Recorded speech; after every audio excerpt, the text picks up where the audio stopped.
Hello student, welcome to my YouTube channel English Learner Assam. আজি এই ভিডিওত তোমালোকৰ লগত জেনাৰেল নলেজ ওপৰত ডিসকাস কৰিম আৰু এই টপিক খুবেই ইম্পৰ্টেন্ট এজ এ ষ্টুডেন্ট খুব বেসিক বস্তুবিলাক তোমালোকে জানিব লাগে আৰু বেছি দিন হোৱা নাই তোমালোকে গম পাইছে অল ওভাৰ ইণ্ডিয়াত পাৰ্লিমেণ্টাৰী ইলেকশ্যন হৈছে আৰু এই ইলেকশ্যনৰ ৰিজাল্ট আহাৰ পাছত 9 জুন 2024 ত আমাৰ ইণ্ডিয়াত নতুন গভৰ্নমেণ্ট কোয়ালিশন গভৰ্নমেণ্ট ফৰ্ম হৈছে আৰু এই গভৰ্নমেণ্ট আন্ডাৰত কোনে কোনে কি মিনিষ্ট্ৰি প্ৰাপ্ত কৰিছে অথবা কোন মিনিষ্টাৰে কি মিনিষ্ট্ৰি আন্ডাৰত তেখেতে মিনিষ্টাৰৰ শপত গ্ৰহণ কৰিছে আজি এই ভিডিওত এটা কৰি তোমালোকক সকলো নাম বা অথবা ক'ব লাগিব যে টপ 12 মিনিষ্টাৰৰ নাম তোমালোকে এই ভিডিওত আজি গম পাই যাবা তো প্ৰথম তোমালোকে দেখা পাইছে Narendra Modi prime minister of India term তেখেতে 2014 আৰম্ভ কৰিছে আৰু টিল নাও জৱাহৰলাল নেহৰুৰ পাছত তেখেতে দ্বিতীয় যে কন্টিনিউয়াসলি তিনিবাৰ প্ৰধানমন্ত্ৰী হোৱা অথবা কনজিকিউটিভলি তিনিবাৰ প্ৰাইম মিনিষ্টাৰ হোৱা তাৰ পাছত তোমালোকৰ নেক্সট এতিয়া দেখা পাই আছে এই ফটো নিশ্চয় তোমালোকে চিনি পাইছা তেখেতৰ নাম হৈছে অমিত শাহ আৰু এইবাৰো তেখেতে হোম মিনিষ্টাৰ মানে ডিপাৰ্টমেণ্ট অফ হোম এফেয়াৰ্স তেখেতে হাতত আছে আৰু যোৱাবাৰো তেখেতে হোম মিনিষ্টাৰ আছিল নেক্সট এতিয়া আমি আহো খুবেই পপুলাৰ যেহেতু তোমালোকে তেখেতৰ ফটো নিশ্চয় দেখিছা ক'ত বা নহলে নিউজত তেখেতৰ নাম হৈছে ৰাজনাথ সিং আৰু তেখেতে এইবাৰো defence minister government of India তেখেতৰ হাতত 2019 তো তেখেতে ৰাজনাথ সিং ডিফেন্স মিনিষ্টাৰ আছিল আৰু এইবাৰো তেখেতক ডিফেন্স মিনিষ্টাৰ বনোৱা হৈছে তাৰ পাছত এতিয়া এই ফটো তোমালোকে নিশ্চয় চিনি পাইছা অবলা তেখেতৰ নাম হৈছে Nitin Gadkari one of the famous minister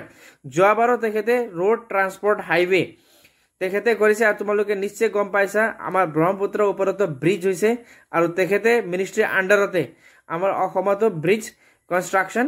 সম্পূৰ্ণ কৰা হৈছে যেহেতু তেখেতে ওয়ান অফ দা বহুত ফেমাস মিনিষ্টাৰ হয় আৰু এইবাৰো তেখেতে আন্ডাৰত আছে ৰোড ট্ৰান্সপোৰ্ট আৰু হাইৱে মিনিষ্টাৰ তাৰ পাছত নেক্সট আমি যাম এতিয়া এই ফটো হয়তো বহুত ল'ৰা ছোৱালী চিনি পোৱা নাই কিন্তু তেখেতৰ নাম হৈছে পীয়ুষ গোয়েল আৰু মোদী ক্যাবিনেটত যোৱাবাৰ তেখেতে মন্ত্ৰী আছিল এইবাৰ কিন্তু তেখেতৰ মন্ত্ৰালয় অলপ চেঞ্জ কৰা হৈছে এই কাৰণে তেখেতক কমাৰ্চ এণ্ড ইণ্ডাষ্ট্ৰি মিনিষ্টাৰ এইবাৰ দিয়া হৈছে আৰু তেখেতৰ নাম হৈছে Piyush Goyal government of India আৰু পীয়ুষ গোয়েল যোৱাবাৰো ক্যাবিনেট মন্ত্ৰী আছিল কিন্তু তেখেতৰ ডিপাৰ্টমেণ্ট অলপ বেলেগ আছিল আৰু এইবাৰ চেঞ্জ কৰা হৈছে এতিয়া নেক্সট তোমালোকে খুবেই জানাটো দৰকাৰ এতিয়া অসমৰ এডুকেশ্যন মিনিষ্টাৰ তোমালোকৰ বাৰে বাৰে কোৱা হৈছে ৰনোজ পেগু ঠিক তেনেধৰণে যদি আমি সেন্ট্ৰেল লেভেলত যাওঁ তেন্তে তেখেতৰ ফটো চাই লোৱা ধৰ্মেন্দ্ৰ প্ৰধান এডুকেশ্যন মিনিষ্টাৰ আৰু গভৰ্নমেণ্ট অফ ইণ্ডিয়া যোৱাবাৰো তেখেতে মিনিষ্ট্ৰি অফ এডুকেশ্যন মানে ডিপাৰ্টমেণ্ট অফ এডুকেশ্যন তেখেতে চাইছিলে আৰু এইবাৰো তেখেতক এডুকেশ্যন মিনিষ্টাৰ দিয়া হৈছে নেক্সট আমাৰ অসমৰ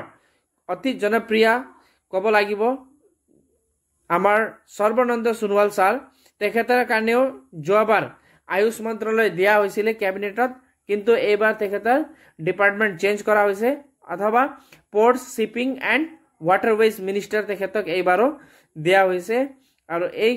আমাৰ কাৰণে খুবেই ভাল তেখেতে এটা অসমৰ অতি জনপ্ৰিয় প্ৰতিনিধি আছিল আৰু তেখেতে মুখ্যমন্ত্ৰীও আছিল নেক্সট তোমালোকে দেখা পাইছে তেখেতে নৰ্থ ইষ্টৰ পৰা তেখেতৰ নাম হৈছে কিৰণ ৰিজিজু আৰু তেখেতক এইবাৰ দিয়া হৈছে parliamentary affairs minister government of India কিন্তু যোৱাবাৰ তেখেতে স্পৰ্টছ মিনিষ্টাৰ আছিল তেখেতে বিলংছ কৰে অৰুণাচল প্ৰদেশৰ পৰা এতিয়া নেক্সট আমি যাওঁ তেখেতে আছে নিশ্চয় তোমালোকে টিভিত দেখিছা তেখেতৰ নাম হ'ল Nirmala Sitharaman finance minister government of India তেখেতে যোৱাবাৰ ফাইনেন্স মিনিষ্টাৰ আছিল আৰু এইবাৰো তেখেতে আকৌ ফাইনেন্স মিনিষ্টাৰ দিয়া হৈছে আৰু তেখেতে one of the famous minister ক'ব লাগিব যেহেতু 19 তেখেতে খুব ভাল পাৰফৰ্মেন্স দিছিলে নেক্সট বহুত ষ্টুডেণ্টে তেখেতৰ ফটোটো নিশ্চয় দেখা নাই আৰু ইয়াত তোমালোকে ফটো দেখি আছে আৰু লগতে নাম অশ্বিনী বৈষ্ণৱ railway minister government of India যোৱাবাৰো ৰেলৱে মিনিষ্ট্ৰি তেখেতৰ আন্ডাৰত আছিল আৰু তেখেতৰ পাৰফৰ্মেন্সটো খুব ভাল এই কাৰণে এইবাৰো মোদী ক্যাবিনেটে তেখেতৰ কাৰণে আকৌ ৰেলৱে মিনিষ্টাৰ দিয়া হৈছে one of the famous minister ক'ব লাগে one of the famous minister তেখেতৰ নাম তোমালোকে নিশ্চয় শুনিছা এতিয়া ফটো চাই লোৱা তেখেতৰ নাম হৈছে S Jaishankar external affairs minister মানে যদি আমি ক'বলৈ যাওঁ তেনেহ'লে তেখেতে ফৰেন মিনিষ্টাৰ হয় আৰু তেখেতে 2019 কেবিনেটত তেখেতে ফৰেন মিনিষ্টাৰ আছিলে আৰু তেখেতৰ পাৰফৰ্মেন্স খুবেই ভাল এই কাৰণে এইবাৰো তেখেতৰ কাৰণে কেবিনেট মন্ত্ৰী দিয়া হৈছে আৰু তাৰ post foreign as a foreign minister continue ৰাখা হৈছিলে